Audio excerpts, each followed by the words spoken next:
कधीच नाही चुकणार तुमचे फेवरेट टीव्ही शोज झी5 सोबत, तेही एकदम फ्री। तर मार्केटची पोझिशन बघता मला असं वाटतं की प्रोडक्शन कॉस्ट वाढवावी लागेल आणि त्यासाठी एक बोर्ड मीटिंग घ्यावी लागेल। ठीक आहे, बोर्ड मीटिंग घेऊया आणि सगळ्यांच्या मताप्रमाणेच मग निर्णय घेऊया। मॉम बोलवलं? बरं झालं आलास, बस ना, बस। काय झालं? सो मला असं वाटतं की आपल्या फॅमिली बिझनेसकडे आता जरा लक्ष द्यायला सुरुवात कर। माझं सारंग दादाशी बोलणं झालं या विषयावर। ॲक्च्युली माझा म्युझिक इंडस्ट्रीमध्ये इंटरेस्ट आहे ना, त्यामुळे त्याच्याशी निगडीत बिझनेस मला करायचा होता। ते कर तू, पण ते नंतर। आधी आपल्या फॅमिली बिझनेसकडे लक्ष दे, कारण आपले काही वर्क एथिक्स आहेत ते शिकून घे,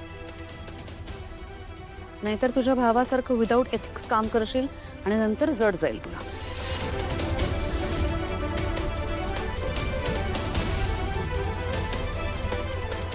मी पाणी घेऊन आले। बहिणी एक मिनिट, तू का करतेस ही कामं? सखदेव आहे ना, तो आणेल पाणी। सखदेव, सखदेव पाणी आण।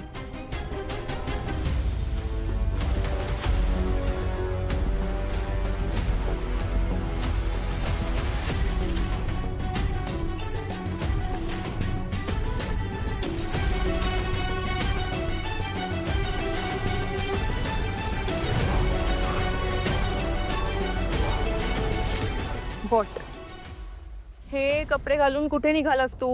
ते सारंग सरांनी मला हे कपडे घालायला सांगितले। पण का? मी बोललोय दादाला।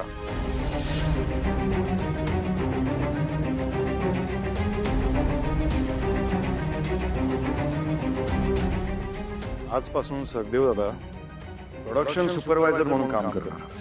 हे काय नवीन? मी दादाला दुसरा जॉब दिलाय।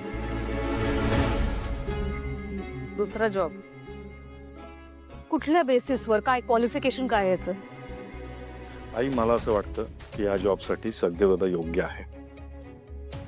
मला असं वाटतंय तू जरा चुकतोयस, तू इमोशनली निर्णय घेतोयस।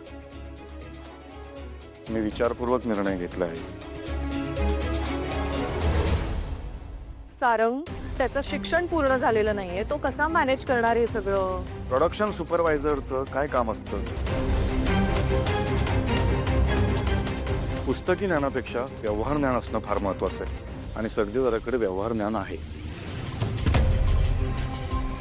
आणि ज्या टेक्निकल गोष्टी दादाला माहिती नसतील त्या तो शिकेल। माझा विश्वास आहे दादावर। म्हणजे हे सगळं आधीच ठरलंय तर?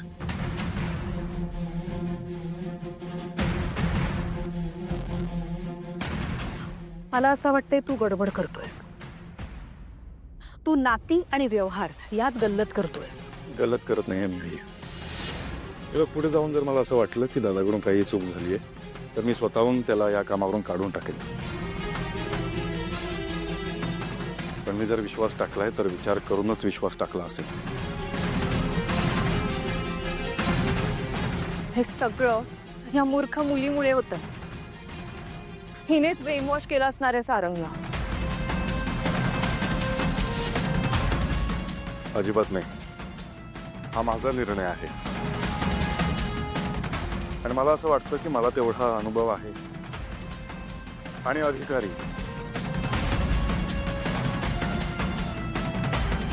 ठीक आहे, तुमचं ठरलंय ना सगळं?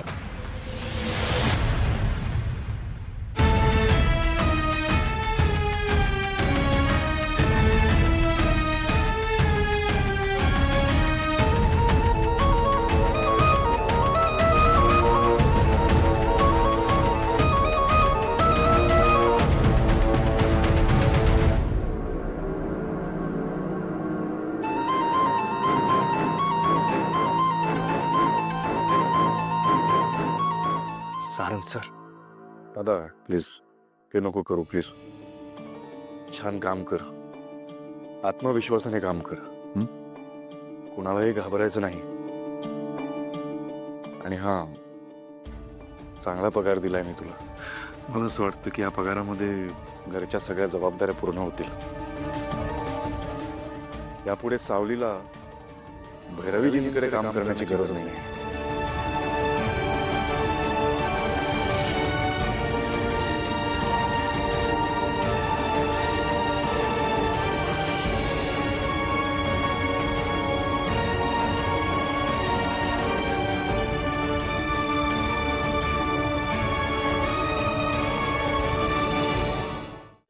हा आधार कार्ड लागेल ना आणि ते ओरिजिनल बिल लागेल म्हणताय ना वय वय चालेल चालेल अजून काय म्हणलं लाईट बिल वय वय वय सगळी कागदपत्र घेऊन येतो तुम्ही नाही आता प्रमोशन होणार म्हटलं की एवढी सगळी कागदपत्र लागतीलच की हा घेऊन येतो मी घेऊन येतो वय चाल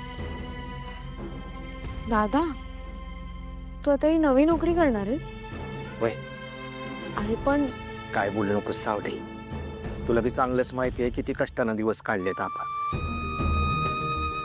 आणि हे काम केल्यामुळं तुझ्यावर असलेली घराची जबाबदारी कमी होणार असेल पण माझी काय बी हरकत नाही बघ दादा तुला माहिती आहे ना मला तुझ्या कामाचे उलट अभिमान वाटतो कौतुक वाटतं पण मला ना सारंग सरांच्या बोलण्याने टेन्शन आलंय हा का उलट चांगलंच होणार आहे की आणि तसं बी सारंग सरांनी स्वतःहून सांगितलंय भैरवी माईंसाठी तू काम करू नकोस मग कशाला काम करतेस अरे पण याचे काय परिणाम होतील त्यांच्यासाठी तारा मॅडमचं गाणं किती महत्वाचं आहे हे माहिती आहे ना तुला आणि त्यासाठी भैरवी माई कोणत्याही थराला जाऊ शकतात साऊ ह्यो सगळा तुझा भूतकाळ झाला किती वर्ष या जोकडात अडकून राहणार आहेस कधीतरी यातून बाहेर पडावं लागलच की आणि आता बाहेर पडण्याची संधी मिळाली आहे तर ही संधी का सोडायची आणि विठ्ठलाच्या मनात हेच असेल तर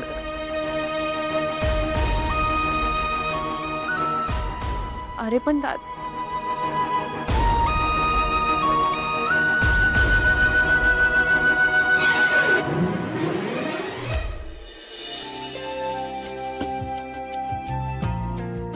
काय बिझी आहेस? दादा ये ना काय झालं हां नाही तसं काय नाही ओके ना हो त्याच्यासाठी झालो ना बोलतोय आणि आई माझ्याशी बोलत नाहीये